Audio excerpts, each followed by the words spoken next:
Next problem, let's annotate. We've got a basket. We've got 5 apples, 35 ounces. That is an ordered pair. Put it here. And this is apples to ounces. Just going to label it now so I don't have to try to remember what it is later. Then the same basket with 7 apples, 47 ounces. That's the next ordered pair. 7, 47. Start looking for some patterns between your x's and your y's. What's happening? Okay. If this function were graphed, would you expect it to slope upward or downward? What's happening with the numbers? Are they getting bigger as you go, or are they getting smaller? So let's see. With 5 apples, 35. I add some more apples, I add some more weight. So this graph is going upward. Upward. I might not have room for complete sentences because I didn't give myself a whole lot of lines here. Upward slope. Explain. Okay, just what I said. As the apples increase,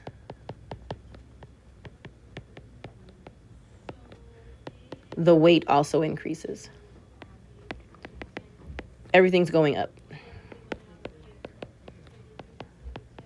If you were adding apples and magically the weight was decreasing, you'd have a negative slope, but that doesn't make sense in the real world, right? So this is definitely an upward positive slope. Part B says model the information as coordinate pairs in a table. Then determine the rate of change. Explain. Ooh, we got to do a lot on this little slide.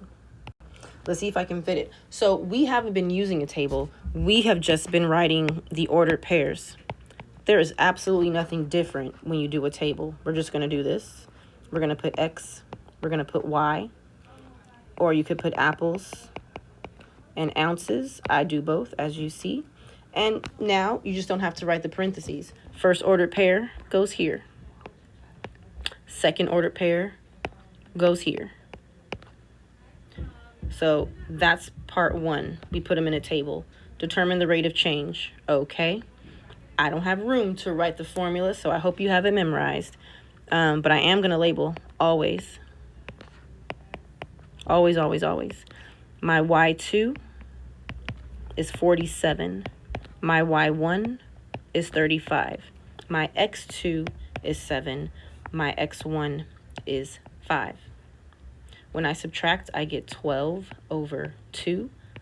I can divide those because 2 goes into both of those, and I get 6 over 1.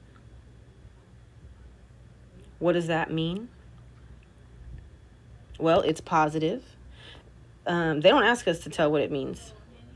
They didn't say to say what it means in the real world, but I'm going to do it anyway. That means for 6 ounces, that's 1 apple. So each apple weighs 6 ounces. This is a positive slope. So does it verify my prediction of an upward slope? Absolutely. Yes. Slope is positive.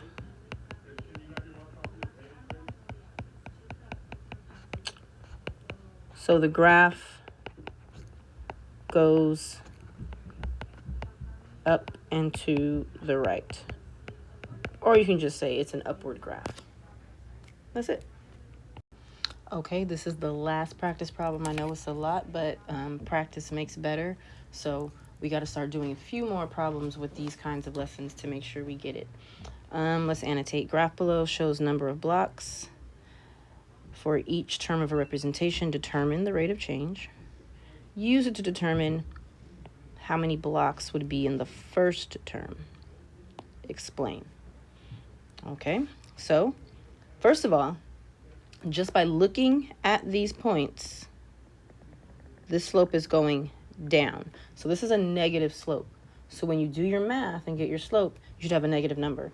Pick 2 points, any 2 points. I'm going to start with 212 and 48. I'm going to label those X1, y1, x2, y2. Didn't write my formula. I'm just going to plug it in.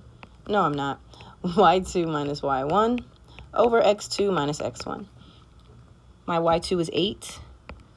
My y1 is 12. Perfect. It's supposed to be negative. My x2 is 4. My x1 is 2. Negative 4 over 2. I can reduce that because 2 goes into both of those. I get negative 2 over 1 is my slope. What does that mean?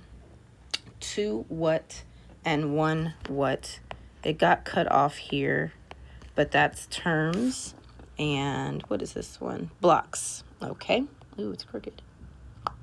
So the y value, the number on top, is blocks. I gotta shrink it. Sorry, y'all. This means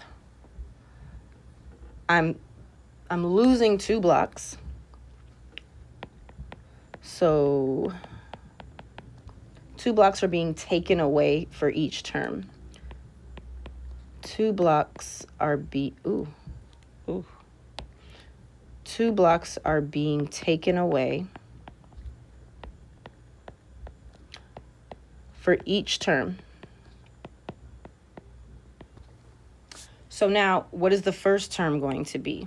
So if I go backwards, right, because each time I go to the right, I'm losing 2 blocks, losing 2 blocks, losing 2 blocks. So if I'm going backwards, right, I'm adding 2. So if I was at 12 blocks for 2 terms, I would add 2 for the first term. So the first term would have 14 blocks in it.